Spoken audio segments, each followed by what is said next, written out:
What is your relationship to the first film? Do you remember watching it the first time, and what were your reactions like? I don't remember watching it again. It was like it just became part of our life. Yeah. Like yeah, It arrived to us and then never left us. We were quite young, I Mhm. guess. Yeah. I think I remember like rewatching it maybe for the first time as a young adult and coming into like the world as an individual person and thinking about like entering the workforce or just entering the world as a young woman and feeling like, oh man, it really holds up. I remember all of these moments, but now it's ringing differently and having a different resonance to me now. Yeah. What was your reaction when you found out you were cast in the sequel? Happy, Happy, so Excited, Yeah. Great. thrilled. I mean, I feel like it came out of sort of nowhere. We know how it is. Like you tape for things and You have the chicest story. I'm sorry. You were on Broadway. I was on Broadway. On Broadway. Yes. And I was like, oh, David, yes. Send him David, send him in. Yes. Crazy. Yeah, David Frankel came to see my Broadway show after I had done my final callback. And I think that one of our wonderful stage managers backstage was like, Helen, there's a David Frankel here to see you. He really wants to come back. And I was like, oh yeah, David, come back. Come back. Come back. Come on, yeah, let's talk. come in my dressing room. Yeah, like all this stuff. But it's just because like it was at the point where I wanted to share the world that I was in.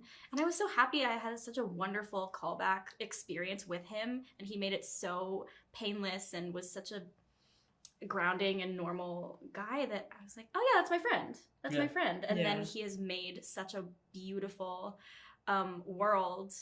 So yeah, to like zoom out is crazy, but the zooming in is just like we had such lovely people around, so it didn't feel overwhelming. Yeah. What was it like sharing certain scenes with Meryl Streep and Anne Hathaway? What an honor. Yeah. Like such an honor. Learned so much, and like what else can you say? Like it was just amazing. It is like, what else can you say? Like, it really is like, the professionalism and the talent is like what you would expect, and then you're like, yeah, that's just happening. Like, that's crazy. I'm watching like one of the best, like, regardless of who you're talking about, you're like, I'm watching one of the best actors living, like, act right now. That's crazy. Now that I hear us talk about it back, I'm like, it was rare air, but I don't know that it felt special for sure while we were doing it, but it is rare air, and I don't know that I clocked it while we were doing it, that it was like sometimes when you get distance and perspective, you can really like see it and feel it. And it's a balance, because you want to like to appreciate the moment and take it all in, and also not make anyone feel weird and not be too like you're like, we are still at work, like I don't want to. It's a balance for sure. This one's for Simone. Simone, your new character is the new Emily, so to speak, but she isn't flustered. In fact, she's quite the opposite. She's really cool and composed. Can you tell me more about how you and the filmmakers brainstormed what your character would be like? Yeah. So Aline and David kept saying like, this is someone who holds himself with such poise and like almost this regal kind of air to them, and has this quiet confidence and can like say things to Miranda and everyone else and kind of get away with it with a smile on her face kind of thing. So I watched a lot of like best moments of Rihanna, because I was like, who can say anything and get away with it, basically. Obviously I'm exaggerating to a degree, but it just helped me get in the vibe of her confidence and her sassiness, and just to embody that kind of feeling as a woman and then paint it in my own way, for a better word. Yeah. So that was a small insight to the process of developing her. Cool.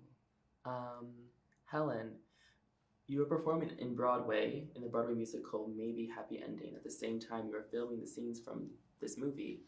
What was that process like? For Maybe Happy Ending, it was such a personal, amazing journey. And at that point, I think I had done about 200, 300 performances. So it was something that I wasn't necessarily like nervous about remembering the lines anymore. So it was very exciting to start the day with so much newness and practice this muscle that I haven't necessarily like flexed before, and learned so much. And then to translate all of the comedy that I was learning in the Broadway show that I was doing at night and translate it to like a film setting. I also felt like a badass doing it because I knew how hard it was. And at the same time, I was excited to like surprise myself, and do something that maybe necessarily on paper I would have been like, I can't do that. That's too overwhelming. That's too crazy. And I was surrounded by an amazing support system, and everyone on set was so lovely and patient and wonderful that it just kind of felt like, let me just show up and try my best, and the rest will fall into place. Cool. Caleb, your character Charlie has a happy to be here vibe, but he expresses so much through his like subtle moments. Did you come up with like a backstory for him? Yeah, it's funny because it is like not so dissimilar from like my own. Like I thought a lot about like him being from a place like where I'm from, like kind of middle of nowhere, like rural America, and like wanting to move to New York and like be able to express himself. And Aline and I talked a lot about Nigel in the first movie, talking about reading Runway magazine under the covers with a flashlight and it being like a beacon of hope for kids like him and kids like me, Caleb, and also a kid like Charlie. And just I think the reason he's so happy to be there is because it means something different to him. He didn't I envisioned his character as not having grown up somewhere where there was access to a lot of open-mindedness or chicness or any of that.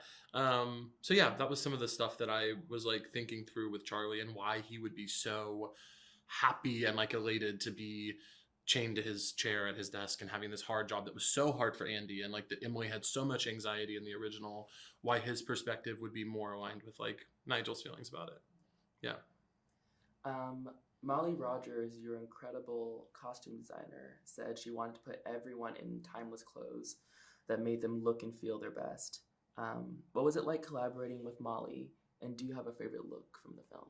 We were saying Molly, Yeah. the costume department, Molly's whole team were just amazing. Jake, Danny, Jessica, and the whole makeup and hair department. But costumes, it was just, she's a great personality. And she's we're seeing her tonight, right? Yeah. She understood the assignment. I think, yes. Because when you're doing costumes for the sequel of Devil Wears Prada, you know that there's going to be like expectation. And I think that to Molly's point of it wanting it to be timeless, like people wanted, I don't know, I think she wanted it to have the same kind of like standing the test of time, at least in like in a fashion sense, sort of towards the first movie, and having like a very specific point of view, I think was that. And so on set she was always like discerning and intentional about the pieces that she was talking about. One last question. Why do you think a story like Devil Wears Prada continues to endure? The first film has the first film has not only reimagined